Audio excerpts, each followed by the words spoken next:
Hindi ka parte ng pamilya namin. Umalis ka na. Ang mga salitang iyon. Sinabi sa akin ng sarili kong anak na si Marco. Sa libing pa mismo ng kanyang ina. Sa harap ng daan-daang tao, itinuro niya ako, ang ama niya. At pinalabas na ako ang pinakamalaking pagkakamali sa buhay ng namayapa kong asawa. Tiningnan niya ako na para bang ako'y isang basura na kailangang itapon.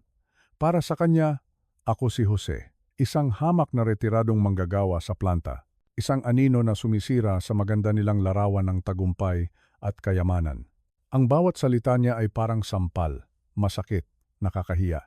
Bawat tingin ng mga tao sa paligid ay tila isang pako na lalong bumaon sa aking pagkatao. Ang taong ito, sigaw ni Marco, habang nakatingin ang lahat sa akin. Ang taong ito ang naging pabigat sa aking ina sa loob ng 22 taon. Habang ang nanay ko ay nagtatayo ng isang imperyo, siya ay kontento ng maging ordinaryo. Ordinaryo. Iyon daw ako. Isang ordinaryong tao. Hindi ako sumagot. Hinayaan ko lang siyang magsalita. Hinayaan ko siyang ipahiya ako, maliitin ang buong buhay ko, at durugin ang natitirang dignidad ko. Para saan pa? Sa isip niya at sa isip ng lahat ng naroon, isa na akong talunan. Isang matandang lalaki na nabubuhay sa isang maliit na apartment na walang anumang maipagmamalaki. Hindi nila alam. Wala silang kaalam-alam sa kung anong nakatago sa likod ng aking pananahimik. Tumayo ako roon, tinitiis ang bawat salita. Hindi ko ipinakita ang sakit. Hindi ko ipinakita ang galit. Tumingin lang ako ng diretso sa kanya, sa aking anak, na hindi na ako kilala. Tahimik lang ako dahil alam ko ang isang bagay na hindi niya alam. Isang sikreto na iningatan ng kanyang ina sa loob ng maraming taon. Isang sikreto na nakapaloob sa isang sobre na mahigpit na hawak ng abogado sa unahan. Isang sikreto na nagkakahalaga ng 2 bilyong peso. Hindi alam ni Marco na ang ordinaryong matandang ito, ang lalaking itinatakwil niya sa harap ng lahat, ang siyang pinagkatiwalaan ng kanyang ina ng lahat ng pinaghirapan nito. Hindi niya alam na sa loob lang ng ilang oras, sa opisina ng abogado, ang buong mundo niya ay guguho. Kaya hinayaan ko lang siya. Hinayaan ko siyang isipin na nanalo siya. Hinayaan ko siyang tamasahin ang sandaling iyon ng kanyang pagmamataas. Dahil pagdating namin sa opisina ng abogado at binuksan na ang testamentong iyon, hinding-hindi ko makakalimutan ang itsura niya. Ang itsura ng kanyang mukha nang binasa ng abogado ang isang pangalan, ang pangalan ko. Nagsimulang manginig ang mga kamay niya. Ang kanyang mukha, na kanina lang ay puno ng pagmamalaki, ay unti-unting namutla. At nang binasa ng abogado ang huling linya sa liham ng kanyang ina, isang liham na para sa akin. Doon na siya tuluyang napasigaw. Isang sigaw na puno ng galit at pagsisisi. Ang pangalang Isabela Cruz Reyes. Ang pangalang binanggit ng abogado sa telepono ay nagbalik sa akin sa isang lugar na matagal ko nang kinalimutan. Isang lugar kung saan nagsimula ang lahat. Isang lumang kapihan sa eskolta noong isang malamig na gabi ng Pebrero taong 1987. Bago pa siya naging Isabela, ang makapangyarihang negosyante, bago pa naging komplikado ang lahat, siya muna ay si Isabela, ang babaeng nakapulang Amerikana na agad kong hinangaan. Naaalala ko pa, nakaupo ako sa isang sulok, ninanamnam ang isang piraso ng leche flan at umiinom ng mainit na kapeng barako. Tahimik ang lugar, maliban sa mahinang tunog ng radyo at paminsan-minsang kalansing ng mga tasa. At doon, sa gitna ng katahimikan, narinig ko ang isang boses. Isang boses na matatag, malinaw at hindi natatakot. Ginoo, sabi ng boses na iyon, ang sinasabi ninyo ay hindi lamang mali, kundi labag din sa batas. Napalingon ako. Nakita ko siya. Nakatayo sa harap ng counter, kaharap ang manager ng kapihan. Nakasuot siya ng isang matingkad na pulang Amerikana na lalong nagbigay diin sa kanyang presensya. Maitim at alon-alon ang kanyang buhok at ang kanyang mga mata may ningning ng talino at determinasyon. Nagpatuloy siya sa pagsasalita at ang bawat salita niya ay tumatatak sa aking isipan. Ipinagtatanggol niya ang isang babaeng aplikante na tinanggihan para sa posisyon ng weekend manager. Ang dahilan ng manager, simpleng-simple. Hindi raw kaya ng babae ang pressure. Narinig ko ang bahagyang pagtawa ni Isabela. Isang tawang hindi nang iinsulto, kundi puno ng pagkadismaya. Hindi kaya ang pressure? Tanong niya. Ginoo. Ang mga babae ay humaharap sa pressure araw-araw. Sa bahay, sa trabaho, sa lipunan. Kung mayroon mang sanay sa pressure, kami iyon. Bawat argumento ng manager, may sagot siyang mas matalino at mas makatwiran. Pinakinggan ko lang siya. Para akong nanonood ng isang dula. Isang dula kung saan ang bida ay isang bayaning hindi ko pa nakikilala. Sa sandaling iyon, hindi lang ang talino niya ang hinangaan ko, kundi ang kanyang tapang. Ang kanyang paninindigan para sa tama kahit na ang kalaban niya ay isang taong may kapangyarihan sa maliit na mundong iyon. Sa huli, sumuko ang manager. Pasensya na ma'am, sabi nito halatang napahiya. Huwag kang sa akin humingi ng pasensya, sagot ni Isabela. Humingi ka ng pasensya sa mga babaeng minamaliit mo dahil sa kanilang kasarian. Kumuha siya ng isang business card mula sa kanyang pitaka at inilapag ito sa counter. Kapag nagbago ang isip mo, at handa ka ng kumuha ng empleyado base sa kakayahan at hindi sa kasarian, tawagan mo ako. Pagkatapos noon, tumalikod na siya at lumabas. Kasabay ng pagtunog ng maliit na kampana sa pinto, tila nabawasan ang liwanag at sigla sa loob ng kapihan. Sinundan ko siya ng tingin habang sumasakay sa kanyang lumang asul na kotse. Nakita ko kung paano niya siniguradong malinis ang daan bago umalis. Maingat, metikuloso, pero hindi natatakot. Problema, narinig kong bulong ng manager. Tumayo ako. Iniwan ko ang bayad para sa aking kinain na may kasamang malaking tip. Bago ako lumabas, lumingon ako sa manager. Hindi po, sabi ko, at nagulat ako sa sarili kong katiyakan. Hindi siya problema. Siya ay pambihira. Naiwan sa counter ang business card. Isabela Cruz, business consultant. Kinabisado ko ang numero. 3 araw ang lumipas bago ako nagkalakas ng loob na tawagan siya. 3 araw ng pag-iisip, ng pag-aalinlangan. Paano kung hindi niya ako maalala? Paano kung isipin niyang isa lang akong estranghero na nang-iistorbo? Ngunit sa huli, nanaig ang pagnanais kong makilala pa siya. Nang sa wakas ay tinawagan ko siya, sinagot niya agad, Isabela Cruz. Ah, Miss Cruz. Nauutal kong sinabi. Ako si Jose Reyes. Hindi tayo magkakilala, pero nakita kita sa kapihan noong Biyernes. Isang sandaling katahimikan. At pagkatapos, sabi niya, at narinig ko ang ngiti sa kanyang boses, ang lalaking may leche, flan, na ipinagtanggol ako sa manager. Narinig mo pala iyon? Oo naman, sagot niya. At magaling ka mag-iwan ng tip. Doon nagsimula ang lahat. Inaya ko siyang maghapunan at pumayag siya. Sa aming unang date, 3 oras kaming nag-usap tungkol sa lahat ng bagay maliban sa negosyo. Tungkol sa kanyang pangarap, sa aking simpleng trabaho sa planta, sa aming parehong hilig sa mga lumang pelikula. Nang gabing iyon, habang pinagmamasdan ko siyang tumawa, alam ko na nahulog na ang loob ko sa kanya. Siya na ang babaeng gusto kong makasama habang buhay. 6 na buwan matapos ang aming unang pagkikita, dinala ko si Isabela pabalik sa kapihan sa eskolta, sa parehong lugar kung saan ko siya unang nakita, sa harap ng parehong counter kung saan niya iniwan ang kanyang business card, inilabas ko ang isang maliit na singsing. Isabela Cruz, sabi ko, habang nanginginig ang aking mga kamay. Pakasalan mo ako. Gawin mo akong pinakamaswerteng lalaki sa buong Pilipinas. Bago pa man ako matapos magsalita, ang sagot niya ay isang matamis na, oo. Ang araw ng aming kasal ay isa sa mga pinakamasayang araw ng aking buhay. Isang mainit na araw ng Mayo kung kailan ang sikat ng araw ay tila nangangako ng isang magandang kinabukasan. Suot ni Isabela ang traje de boda ng kanyang lola na ipinaayos para magkasya sa kanya. Ang dala niyang bulaklak ay isang bungkos ng sampagita na kami mismo ang pumitas noong umagang iyon. Simple lang ang lahat. Walang magarbong selebrasyon, walang daan-daang bisita. Tanging kami, ang aming pamilya, at ilang malalapit na kaibigan. Habang isinusuot ko ang singsing sa kanyang daliri, bumulong siya, habang buhay, at naniwala ako. Buong puso akong naniwala. Ang mga unang taon ng aming pagsasama ay parang isang panaginip. Nakatira kami sa isang maliit na apartment sa Quezon City. Simple lang ang aming buhay. Ako ay nagtatrabaho sa planta ng kuryente at siya naman ay nagsisimula pa lang sa kanyang maliit na consulting business. Gabi-gabi, pagkatapos ng trabaho, sabay kaming maghahapunan. Magkukuwentuhan kami tungkol sa aming araw. Minsan manonood kami ng mga lumang pelikula. Sa mga gabing iyon, pakiramdam ko ay hawak ko na ang buong mundo. Hindi namin kailangan ng malaking bahay o mamahaling sasakyan.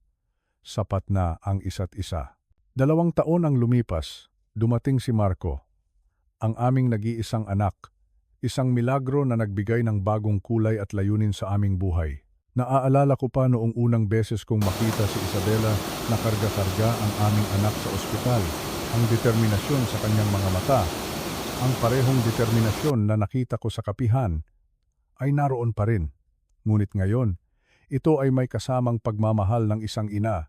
Sa sandaling iyon, inisip ko, ito na ang kumpletong kaligayahan. Wala na akong mahihiling pa. Si Isabela ay isang kahanga-hangang ina. Lahat ay ibinibigay niya para kay Marco. Ngunit kahit noon pa man, kahit sa gitna ng aming kaligayahan, may napapansin na akong kakaiba. Minsan, habang nagpapatulog siya ng bata, ang kanyang mga mata ay napapatingin sa isang business magazine na naiwan sa mesa. Nakikita ko ang apoy sa kanyang mga mata, ang apoy ng ambisyon na hindi kailanman nawala. Para sa akin, sapat na ang aming pamilya. Ang trabaho ko ay para suportahan sila. Ang kaligayahan ko ay ang makita silang masaya. Ngunit para kay Isabela, mayroon pang mas malaki. Mayroon siyang gustong patunayan sa sarili niya at sa mundo. At sinuportahan ko siya. Paano ko naman hindi susuportahan ang babaeng mahal ko?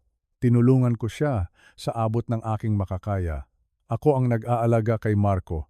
Kapag may mahahalaga siyang kliyente, ako ang nag-aasikaso ng bahay para makapag-focus siya sa kanyang trabaho. Akala ko, iyon ang tama. Akala ko, iyon ang paraan para mapanatili namin ang aming pangarap ng magkasama. Ang mga taon na iyon, ang mga simpleng taon na iyon ang aming ginintuang panahon. Ang panahon kung saan kami ay isang tunay na pamilya. Kung saan ang aming tahanan ay puno ng tawanan, hindi ng usapang negosyo. Kung saan ang halaga ng isang bagay ay hindi nasusukat sa presyo, kundi sa alaala na kaakibat nito. Ang mga lumang litrato, ang mga drawing ni Marco na nakadikit sa ref, ang mga gasgas sa aming lumang lamesa, iyon ang mga kayamanan namin. Mga kayamanang hindi ko namalayan ay unti-unti na palang mawawala. Hindi ko alam na ang apoy na hinahangaan ko kay Isabela, ang parehong apoy na iyon, ang siyang tutupok sa aming pamilya. Nagsimula ang lahat nang makuha ni Isabela ang isang malaking kontrata mula sa isang mining company. Bigla, ang pera na dati naming pinagkakasya lang ay naging sagana. Sobrang sagana. Ang unang pagbabago? Lumipat kami ng bahay. Mula sa aming maliit na apartment, lumipat kami sa isang malaking bahay sa isang eksklusibong subdivision sa Alabang. Mayroon itong 3 banyo, isang kusinang mas malaki pa sa dati naming sala, at isang hardin na may sariling swimming pool. Hindi ba't napakaganda, Jose? Tanong ni Isabela isang gabi habang nakatayo kami sa aming bagong dining room. Mayroon itong malaking lamesa na gawa sa Nara, sapat para sa 12 tao, at isang chandelier na kumikinang sa itaas. Sa wakas, makakapag-imbita na tayo ng mga importanteng tao. Ngumiti lang ako, pero sa loob ko, may lungkot. Namimiss ko ang aming lumang lamesa. Ang lamesang puno ng gasgas mula sa mga krayola ni Marco at mga mantsa ng kape mula sa aming mga gabing pag-uusap. Ang bagong lamesang ito, napakakintab, tila bawal magasgasan, bawal madumihan. Tila hindi ito para sa isang pamilya, kundi para sa isang museo. At nagsimula na nga ang mga imbitasyon. Gabi-gabi, may mga bisita, mga kasosyo sa negosyo, mga potensyal na kliyente, mga kapwa mayayamang mag-asawa. Ang usapan nila ay palaging tungkol sa stock market, investments, at corporate strategies. Sinusubukan kong makisali. Nagsusuot ako ng aking pinakamagandang polo at umuupo sa tabi ni Isabela. Ngunit kapag nagsimula na silang mag-usap tungkol sa mga bagay na hindi ko maintindihan, pakiramdam ko ay nagsasalita ako ng ibang lengguwahe. Si Jose, ipapakilala ako ni Isabela sa kanila. Nagtatrabaho siya sa planta ng kuryente. At sa tono ng kanyang pananalita, may naririnig akong bago. Hindi pagmamalaki, kundi tila isang paghingi ng paumanhin. Para bang ang trabaho ko ay isang bagay na kailangan niyang ipaliwanag, isang bagay na nakakahiya. Si Marco naman, lumaki sa mundong ito. Sa edad na 10, kaya na niyang makipag-usap tungkol sa computer programming sa mga kliyente ni Isabela. Sa edad na 12, siya na ang pumipili ng alak sa mga mamahaling restaurant. Sa edad na 14, iniirapan na lang niya ako kapag inaaya ko siyang mag-camping o mangisda. Mas gusto niyang sumama sa mga business conference ni Isabela sa Cebu o Davao. Hindi naiintindihan ni Papa, iyon ang naging paborito niyang linya. Isang linyang sinasabi niya na may kasamang buntong hininga, na para bang siya ay masyado ng matalino para sa mga simpleng bagay na gusto ko. Naramdaman ko ang paglayo nilang dalawa. Para akong naging isang estranghero sa sarili kong tahanan. Ang bahay na iyon, hindi ko naramdaman na sa akin iyon. Iyon ay bahay ni Isabela. Ang mga kasangkapan, ang mga dekorasyon, lahat ay pinili niya. Ang mga patakaran, lahat ay galing sa kanya. Ako, isa na lang akong kasama sa bahay. Isang muebles na paminsan-minsan ay napapansin. Sinubukan kong kausapin si Isabela tungkol dito. Bella, sabi ko isang gabi, parang hindi na tayo nag-uusap, parang hindi na tayo pamilya. Tumingin siya sa akin mula sa kanyang laptop. Jose, hindi mo ba nakikita? Ginagawa ko ito para sa atin. Para kay Marco. Para mabigyan ko siya ng kinabukasang hindi natin naranasan. Pero paano naman ang ngayon? Tanong ko. Paano naman tayo ngayon? Bumuntong hininga lang siya at bumalik sa kanyang trabaho. Doon ko unang naramdaman ang lamat. Isang maliit na bitak sa pundasyon ng aming pagsasama. Isang bitak na hindi ko alam ay lalaki ng lalaki, hanggang sa tuluyan na nitong wasakin ang lahat ng aming binuo. Ang pera, ang tagumpay, ang mga bagay na akala niya ay magpapatibay sa amin, iyon pala ang unti-unting sumisira sa amin. Ang ika-15 kaarawan ni Marco ang naging huling pako sa kabaong ng aming pagsasama, kahit na hindi ko pa ito namalayan noon. Para sa akin, ang isang kaarawan ay dapat simple at masaya. Isang salusalo sa likod bahay, ihaw-ihaw, spaghetti, at isang cake na ako mismo ang gagawa. Imbitahin ang mga kaibigan niya mula sa eskwelahan. Tawanan, kulitan, iyon ang isang tunay na selebrasyon. Iyon ang plano ko. Ngunit may ibang plano si Isabela. Isang linggo bago ang kaarawan, ipinaalam niya sa akin na nakakuha na siya ng caterer, isang event organizer, at isang listahan ng mga bisita. Nang tingnan ko ang listahan, halos hindi ko makilala ang mga pangalan. Mga CEO ng malalaking kumpanya, mga politiko, mga kilalang abogado, at ang kanilang mga anak, na karamihan ay hindi naman kaibigan ni Marco. Bella, ano ito? Tanong ko sa kanya, habang pinagmamasda ng mga waiter na nag-aayos ng mga bulaklak sa aming hardin. Kaarawan ito ng isang bata, hindi isang corporate event. Humarap siya sa akin, at sa unang pagkakataon, nakita ko ang isang bagay sa kanyang mga mata na kinatakutan ko. Isang bagay na malamig. Isang bagay na tila kinakalkula ang lahat. Wala na ang init at pagmamahal na dati kong nakikita. Nagkakamali ka, Jose? Sabi niya sa isang kalmadong boses. Hindi na siya bata. At ito ay hindi lang isang party. Ito ay isang investment sa kanyang kinabukasan. Ang mga koneksyon na mabubuo niya ngayong gabi, ang mga taong makikilala niya, iyan ang magagamit niya pagdating ng panahon. Paano naman ang pagiging bata lang? Pakiusap ko. Paano naman ang magsaya lang kasama ang mga kaibigan niya? Tumingin siya sa akin, na parabang sinabi ko ang isang bagay na katawa-tawa. Ang pagiging bata lang, Jose, ay isang luho. Isang luho na hindi natin kayang ibigay sa kanya. Ang mundo ay isang kompetisyon. Kailangan natin siyang ihanda para manalo. Nang gabing iyon, hindi ako nakatulog. Inisip ko ang sarili kong ika-15 kaarawan.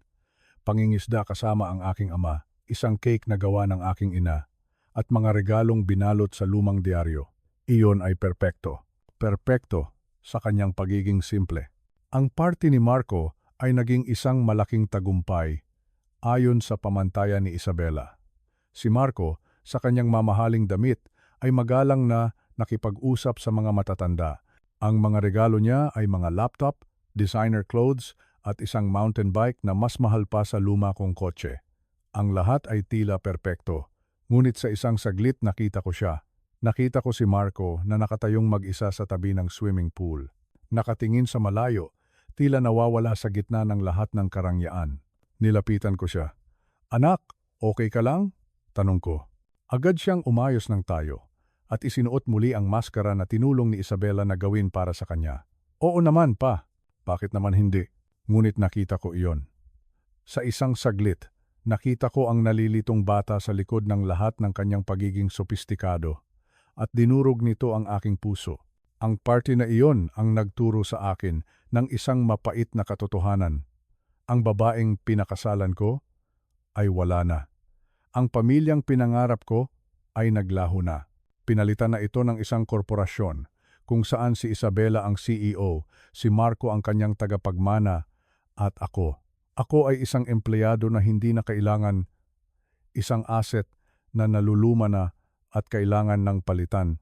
Alam ko na noon na kahit anong gawin ko, hindi ko na maibabalik ang dati. Ang pag-ibig na binuo namin sa isang kapihan sa eskolta ay tuluyan ng natabunan ng ambisyon at pera. Ito na ang simula ng wakas. At wala akong nagawa kundi panoorin itong mangyari. Ang sumunod na 10 taon ay parang isang mabagal na sakuna. Para akong nanonood ng isang landslide mula sa ibaba ng bundok. Nakikita ko ang pagguho.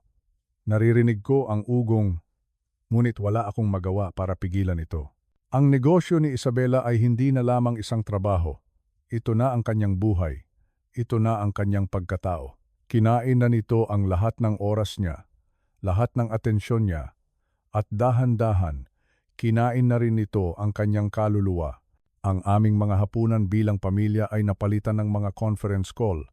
Ang aming mga planong magbakasyon ay laging nakakansela dahil sa mga client emergencies.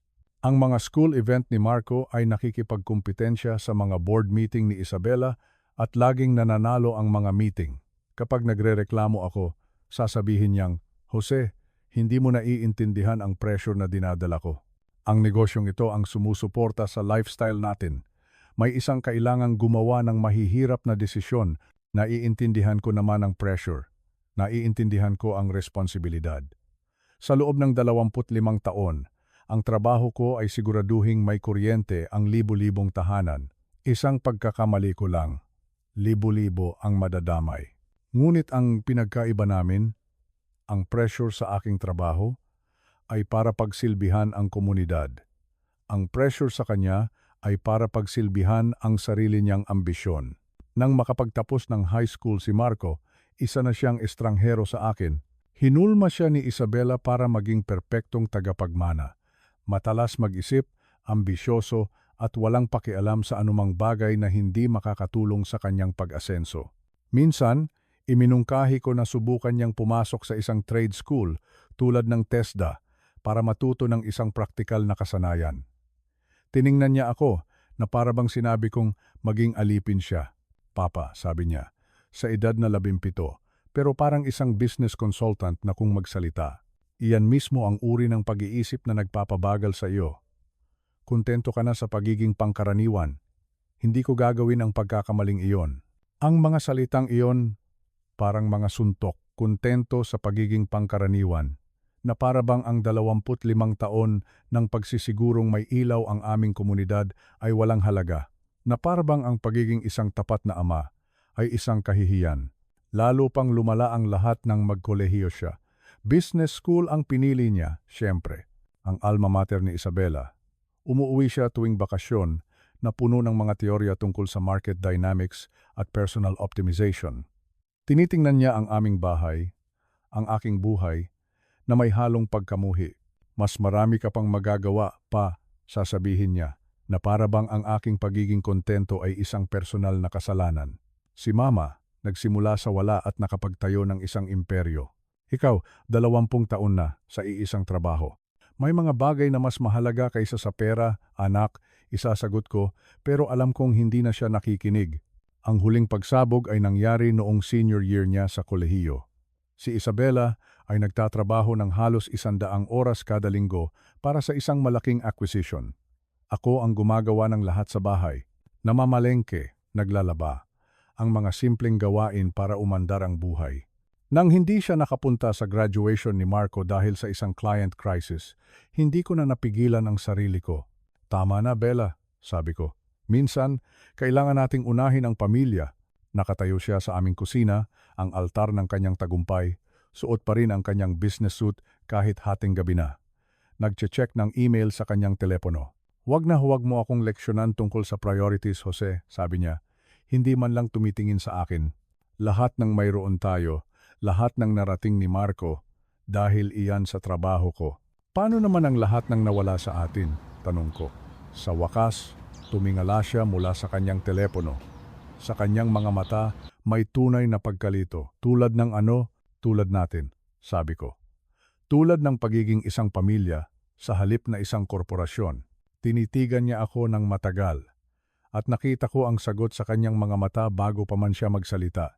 Hindi na kami isang pamilya. Kami ay isang business arrangement na lumipas na ang pagiging kapaki-pakinabang.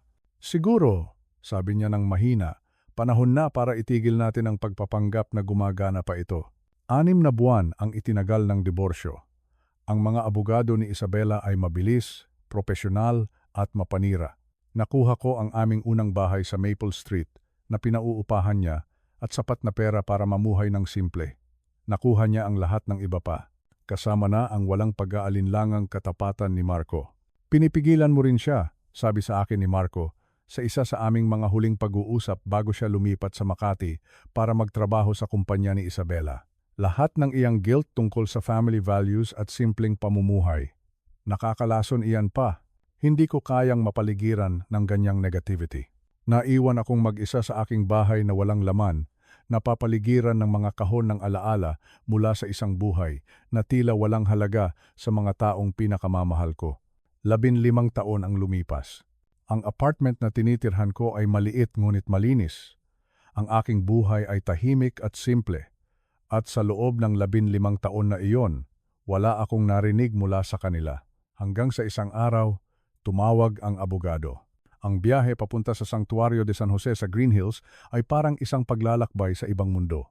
Mula sa aking simpleng komunidad, dumaan ako sa mga middle class na subdivision hanggang sa marating ko ang mga mansyon na may matataas na pader kung saan nakatira ang mga tulad ni Isabela.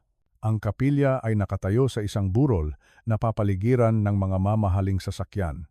Ipinark ko ang aking 15 taong gulang na kotse sa pagitan ng isang Lexus at isang Cadillac. Pakiramdam ko, isa akong magnanakaw na pumasok sa isang pagdiriwang. Ang loob ng kapilya ay bumubulong ng yaman. Mahogani na upuan, stained glass na bintana, at mga bulaklak na tila inayos ng isang artist. Daan-daang tao ang naroon. Ang kanilang mga bulungan ay pinaghalong pakikiramay at business networking. Pumasok ako at umupo sa pinakalikod na upuan, umaasang hindi ako mapansin. Ngunit ang aking pagdating ay parang isang batong inihagis sa isang tahimik na lawa. Nagkaroon ng mga bulungan. May isang babaeng nakasuot ng mamahaling itim na bestida ang sumiko sa kanyang katabi at pasimpleng itinuro ako. Narinig ko ang ilang piraso ng usapan. Ang ex-husband niya, ang kapal ng mukha, pagkatapos ng lahat ng ginawa niya. Ang mga kwento sa paglipas ng mga taon ay nagkaroon na ng sariling buhay. Sa kanilang bersyon, ako ang kontrabida na pumigil sa isang napakatalinong babae. Natutunan ko ng matagal na huwag labanan ang mga kwentong nagsisilbi sa pangangailangan ng ibang tao. Papa, ang boses na iyon ay parang isang patalim na humiwa sa mga bulungan.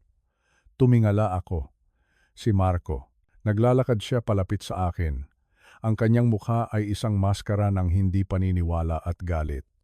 Sa edad na 37, namana niya ang matatalas na katangian at ang commanding presence ni Isabela. Anong ginagawa mo rito? Ang boses niya ay umalingaw-ngaw sa buong kapilya. Tumahimik ang lahat, dahan-dahan akong tumayo. Nandito ako para magbigay galang. Nawala mo na ang karapatang iyan, 15 taon na ang nakakaraan. Lumapit siya, sapat na para maamoy ko ang kanyang mamahaling pabango. Hindi ka gugustuhin ni Mama rito. Maaaring hindi nga, sagot ko. Pero kailangan kong maparito. Para saan? Para gumaan ang konsensya mo? Para magpanggap na nagluluksa sa harap ng mga taong alam kung anong klaseng asawa ka? Ang buong kapilya ay nakatingin sa amin. Aalis ka na. Ngayon din, tumaas ang kanyang boses. Sapat na ang kahihiyang ibinigay mo sa kanya noong nabubuhay pa siya. Huwag mo nang dagdagan pa. Ngunit hindi ako umalis. At iyon ang ikinagulat niya. Bago pa ako makasagot, humarap siya sa mga tao. Paumanhin po sa abalang ito, sabi niya.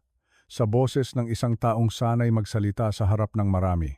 Ang aking ama ay tila nakalimot, nakapaghiwalay na, hindi ka na pamilya. Ilang tao ang tumango. Naramdaman ko ang pag-init ng aking mga pisngi. Para sa mga hindi nakakaalam, nagpatuloy si Marco, tila isang piskal na nagsasalita sa hurado. Ito si Jose Reyes, ang lalaking ginugol ang 22 taon para pigilan ang isa sa mga pinakamahuhusay na babae sa bayang ito. Habang si Mama ay nagtatayo ng isang imperyo na nagbigay ng trabaho sa daan-daang tao, siya ay kontento ng mag-punch ng time clock at magreklamo sa ambisyon ni Mama. Bawat salita ay isang dagok. Hindi dahil kasinungalingan ang mga ito, kundi dahil may sapat na katotohanan ang mga ito para maging masakit. Sinuportahan siya ni Mama ng maraming taon habang tumatanggi siyang umunlad, tumatangging makipagsapalaran, tumatangging maging ang partner na nararapat para sa kanya. At ngayong wala na siya, darating siya rito na umaasang kaawaan, ang mga tao ay nakikinig. Ang ilan ay tumatango sa pagsang-ayon. Namatay ang aking ina na nagtatayo ng isang bagay na mananatili sa ating lahat pagtatapos ni Marco. Ang kanyang boses ay puno ng paninindigan. Nararapat sa kanya ang isang asawang tumulong sana sa kanya, hindi isang taong sinubukang hilahin siya pababa sa kanyang antas. Katahimikan. Ako ay nakatayo doon, hubad sa harap ng kanilang mga mapanghusgang mata. Tapos ka na? Mahina akong tanong. Nagulat siya. Inasahan niyang yuyuko ako at aalis. Minahal ko ang iyong ina sa loob ng 40 taon, sabi ko, at ang aking boses ay malinaw na narinig sa buong kapilya. 22 bilang asawa niya at 18 pa bilang isang taong naghangad ng kabutihan para sa kanya. Wala ako rito para humingi ng anumang pagkilala. Narito ako dahil minsan nagkaroon kami ng mga pangako sa isa't isa na mahalaga at pinipili kong igalang ang alaala na iyon. Umupo ako muli. Si Marco ay naiwang nakatayo, tila hindi handa sa aking paglaban. Ang seremonya ay nagsimula. Tiniis ko ang lahat. Ang eulogy na nagpinta kay Isabela bilang isang bayani. Ang mga papuri mula sa mga kasosyo sa negosyo. At nang matapos ang lahat, tiniis ko ang mga tingin na lumalampas lang sa akin habang nakikiramay sila kay Marco. Nanatili ako roon. Hanggang sa halos maubos na ang tao. Ang opisina ni Attorney Santos ay nasa tuktok ng isang gusali sa Makati kung saan tanaw ang buong siyudad. Madilim na kahoy, mga librong nakabalot sa katad. Ito ang uri ng lugar na pipiliin ni Isabela. Marangya, pero may class. Maupo po kayo, sabi ng abogado. Pinaupo kami sa 2 silyang katad sa harap ng kanyang malaking mesa. Si Marco ang umupo sa mas malapit, habang ako ay nasa gilid. Akma lang. Binuksan ni Attorney Santos ang isang makapal na folder at inilabas ang ilang mga dokumento. Ito ang huling habilin at testamento ni Isabela Cruz Reyes na isinagawa noong Marso 19, 2024. Sabi niya, 1 taon lang pala ang nakalipas. Nagsimula siyang magbasa. Ang boses niya ay formal at walang emosyon. Si Marco ay bahagyang yumuko pasulong. Ang kanyang mga kamay ay magkadaop. Ang postura ng isang lalaking handa ng angkinin ang kanyang mana. Una, sa aking pinakamamahal na anak, si Marco Miguel Reyes, basa ng abogado, ipinapamana ko ang bahay ng pamilya sa Ayala, Alabang, kasama ang lahat ng kagamitan, sining at personal na ari-arian na nilalaman nito. Isang nasisiyahang ngiti ang gumuhit sa mukha ni Marco. Ang bahay na iyon ay nagkakahalaga ng daan-daang milyon. Dagdag pa rito, nagpatuloy ang abogado, ipinapamana ko kay Marco ang halagang 30 milyong piso, 30 milyon, 30 million, malaking pera. Ngunit napansin ko ang bahagyang pagbabago sa ngiti ni Marco. Para siyang nagkakalkula sa kanyang isip. Ang imperyo ni Isabela ay nagkakahalaga ng bilyon. Nasaan ang natitira? Iyan ay napakaganda, siyempre, sabi ni Marco, na may bahid ng pag-aalinlangan sa kanyang boses. Pero paano ang tungkol sa mga negosyo ni Mama? Ang kumpanya, nagpapatuloy pa ako sa mga tiyak na pamana, Marco. Pakiusap, hayaan mo akong tapusin ang pagbabasa, sagot ng abogado. Nagbasa siya ng isang kondisyon. Ang mana ni Marco ay nakasalalay sa kanyang pananatili sa kumpanya sa loob ng 2 taon o hanggang sa maibenta ang kumpanya. Maibenta? Naguguluhang tanong ni Marco. Sino ang magbebenta nito? Hindi kailanman ibebenta ni Mama ang kumpanya. Iyon ang buhay niya. Hindi sumagot ang abogado. Tinanggal niya ang kanyang salamin at maingat itong pinunasan. Pagkatapos, tumingin siya sa aming dalawa. Ang testamento ng iyong ina ay naglalaman ng mga karagdagang probisyon na tumutukoy sa disposisyon ng kanyang mga natitirang ari-arian, mahina niyang sabi.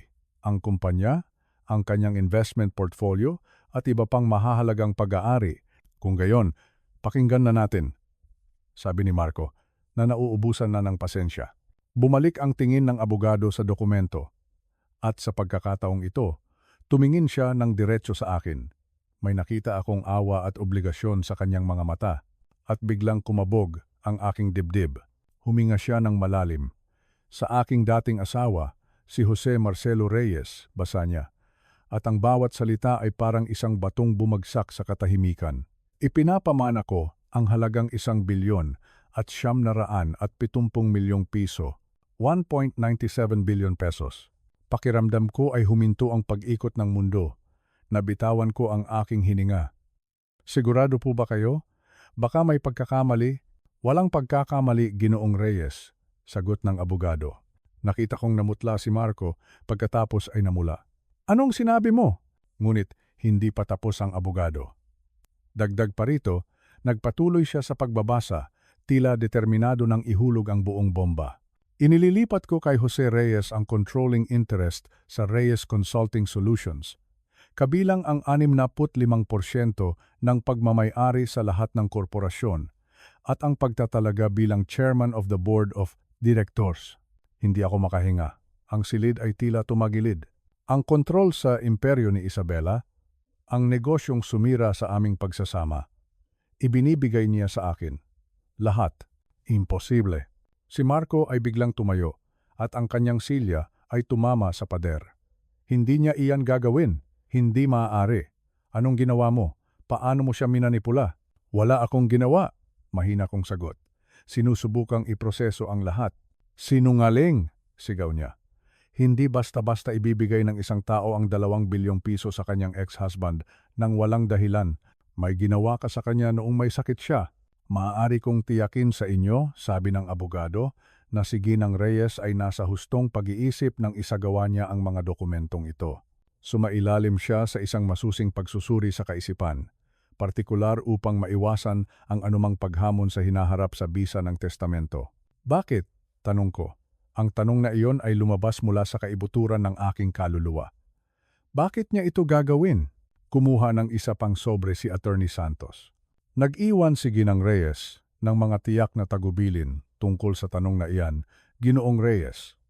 Hiniling niya sa akin na ibahagi ang isang personal na mensahe sa iyo pagkatapos basahin ang mga probisyong ito. Isang personal na mensahe? Sumiklab ang galit ni Marco. Iniwan niya siya ng personal na mensahe pero tinanggalan ako ng lahat ng mahalaga.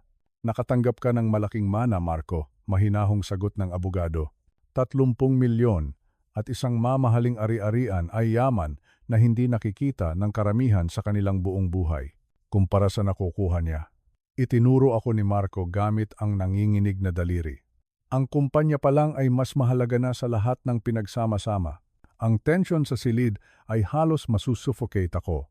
Ngunit ang tanging naiisip ko ay ang imposible katotohanan na si Isabela, ang ambisyosang si Isabela, na kinamuhian ang lahat ng aking kinakatawan ay nagpasya na ibigay sa akin ang lahat ng kanyang binuo. At doon na tuluyang nawala sa kontrol si Marco. Panloloko ito, sigaw niya. Basag ang boses sa galit. Kriminal na panloloko.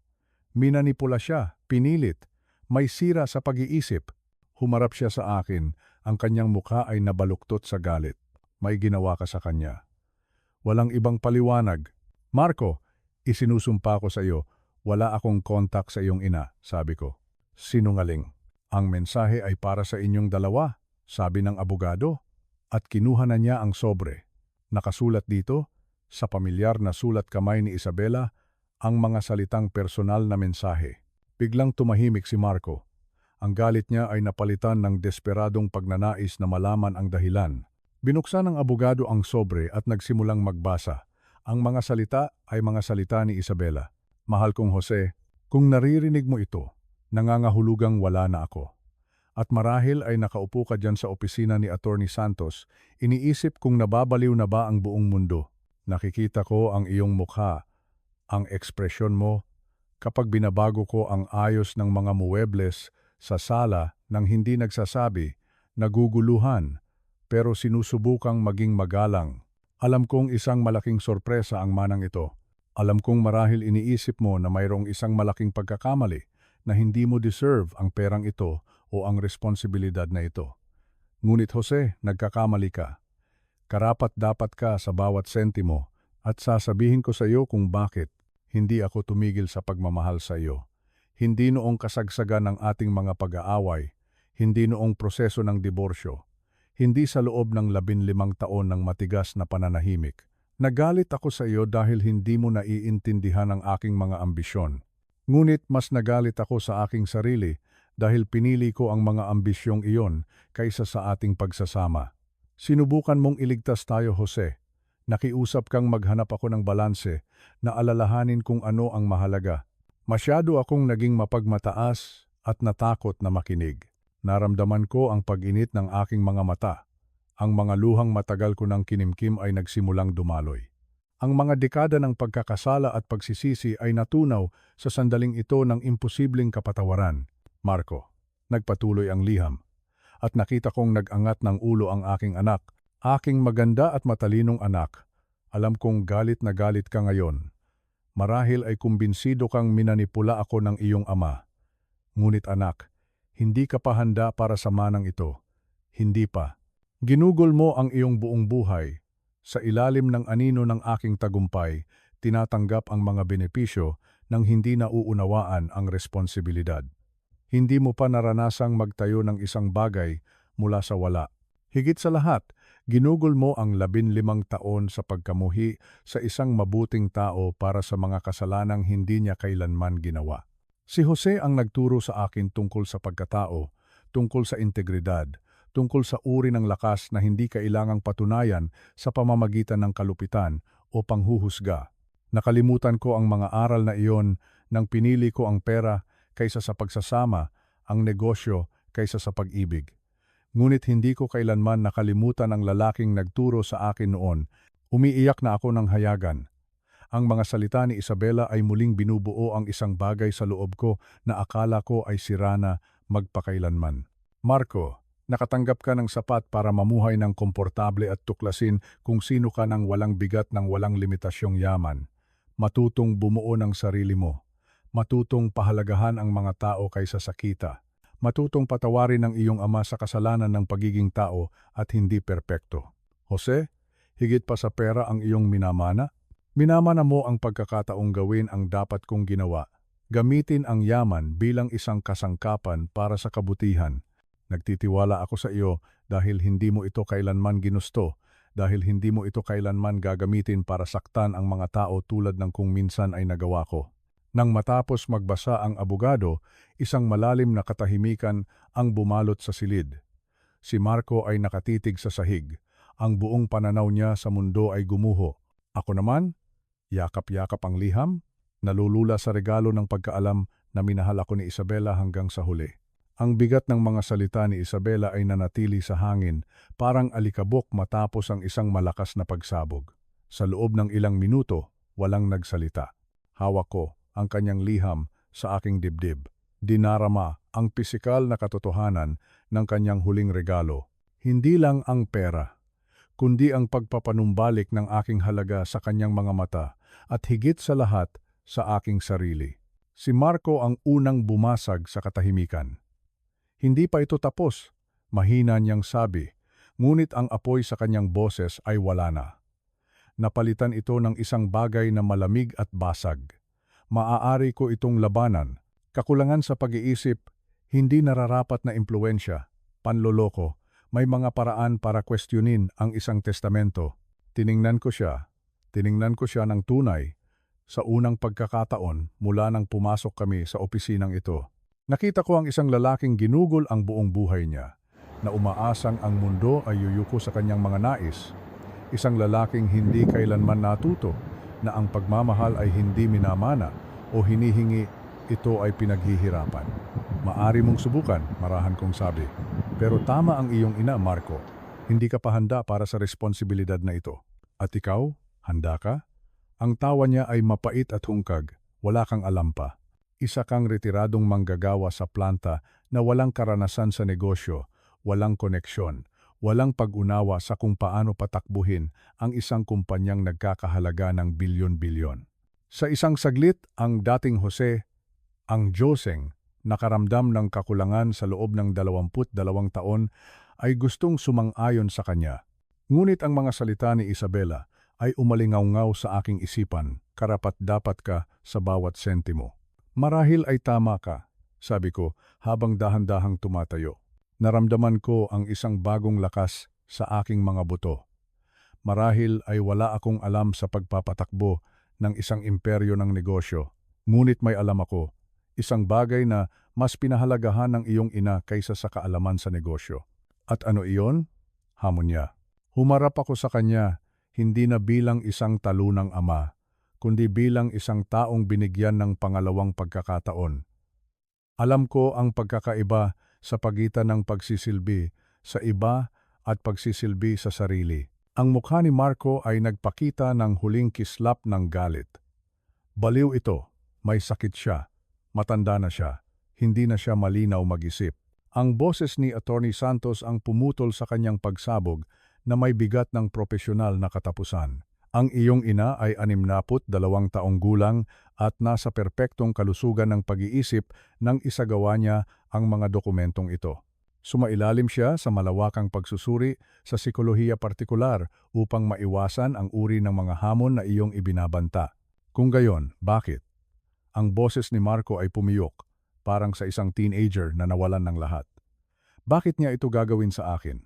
Naramdaman ko ang isang di inaasahang pagkahabag para sa galit na lalaking ito na, sa kabila ng lahat, ay anak ko pa rin. Hindi niya ito ginawa laban sa iyo, Marco, sabi ko. Ginawa niya ito para sa iyo. Tumingin siya sa akin, puno ng pagkalito. Binigyan kanya ng pagkakataon, paliwanag ko. Isang pagkakataong matuklasan kung sino ka talaga kapag hindi ka nabubuhay sa anino ng walang katapusang yaman. Isang pagkakataong bumuo ng sarili mong pangalan, sarili mong tagumpay, gaano man ito kaliit. Iyon ang regalong hindi mabibili ng pera. Ayoko ng pagkakataong iyon. Sumabog mula sa kanya ang mga salita, dala ang puwersa ng 15 taon ng pag-aakala at karapatan. Gusto ko, kung ano ang nararapat sa akin. Ang nararapat sa iyo, mahinahon kong sabi, ay 30 milyong piso at isang bahay na nagkakahalaga ng halos 100 milyon. Higit pa iyan sa nakikita ng karamihan sa buong buhay nila. Ang inaakala mong nararapat sa iyo ay hindi kailanman naging sa iyo sa simula pa lang.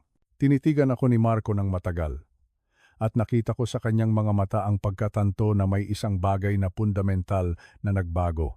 Ang lalaking ipinahiya niya sa publiko kaninang umaga, ang amang itinuring niyang isang kabiguan, ay hindi na humihingi ng kanyang pag-apruba o pag-unawa. Akala mo nanalo ka na, sabi niya, habang kinukuha ang kanyang coat gamit ang nanginginig na mga kamay. Akala mo ito na ang nagiging bayani sa iyo?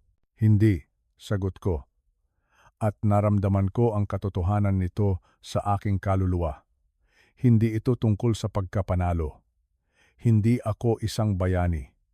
Tumingin ako sa bintana, sa siyudad na naghihintay. Sa tingin ko, ginagawa ako nitong responsable. Nakatayo siya sa pintuan ng opisina sandali, Tila mas maliit siya kaysa noong pumasok siya. Hindi pa ito tapos. Oo, tapos na, marahan kong sabi. Natapos ito sa sandaling ginawa ng iyong ina ang kanyang pagpili. Ang tanging tanong na lang ngayon ay kung ano ang gagawin mo sa buhay na ibinigay niya sa iyo. Umalis siya nang walang karagdagang salita. Ang pagsara ng pinto ay may kasamang mahinang kalabog na tila umalingaw-ngaw sa biglaang katahimikan. Nagsimulang ayusin ni Attorney Santos ang mga papel sa kanyang mesa.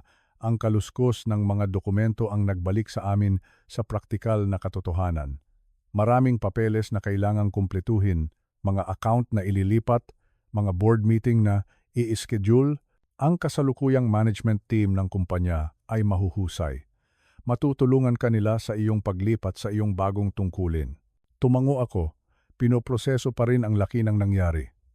Attorney, tanong ko, maaari po ba akong magtanong ng isang bagay? Siyempre, minahal ba talaga niya ako kahit na pagkatapos ng lahat ng nangyari sa amin? Ngumiti siya. Ang unang tunay na ngiti na nakita ko mula sa kanya sa buong araw. Jose, sabi niya. At tinawag niya ako sa aking unang pangalan. Lagi kanyang binabanggit sa tuwing magkikita kami. Hindi tungkol sa diborsyo, hindi tungkol sa mga problema, kundi tungkol sa lalaking nagturo sa kanya na ang tagumpay na walang pagkatao ay isang mamahaling kabiguan lamang. Lumabas ako sa opisinang iyon na ibang tao kaysa sa pumasok. Ang sikat ng araw sa hapon ay tila mas mainit, ang hangin ay mas malinis.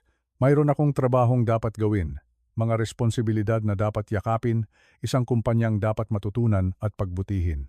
Ngunit sa unang pagkakataon sa loob ng 15 taon, naramdaman kong karapat-dapat ako sa hamon. Hustisya na pagtanto ko ay hindi tungkol sa paghihiganti o pagpapatunay na tama ka. Ito ay tungkol sa pagkilala. Ang pagkilala na ang pagkatao ay mas mahalaga kaysa sa mga kredensyal, na ang pasensya ay mas tumatagal kaysa sa karapatan. At ang pag-ibig, ang tunay na pag-ibig, ay hindi kailanman tunay na namamatay.